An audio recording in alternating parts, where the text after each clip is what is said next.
दुपारी चकचकीत आणि शांत झालेलं स्वयंपाकघर संध्याकाळची चाहूल लागताच गजबजायला लागतं.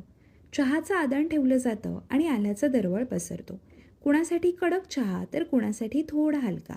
त्या 2 मिनिटातही आपली काळजी दिसून येते.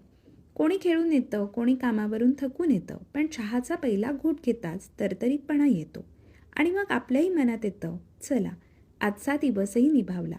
पण तितक्यातच पुढचे विचार सुरू होतात. रात्रीच्या स्वयंपाकात काय करायचं, उद्याच्या डब्याची तयारी आणि रात्रीसाठी भाजी काय करायची. आपोआप हात चालायला लागतात.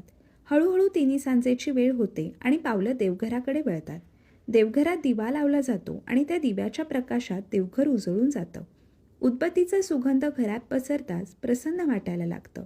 देवापुढे हात सोडले जातात आणि मनातली सगळी गडबड शांत होते. मागणं काहीच नाही, फक्त उद्याचाही दिवस असाच निभावून जावा. तुमचीही संध्याकाळ अशीच असते का?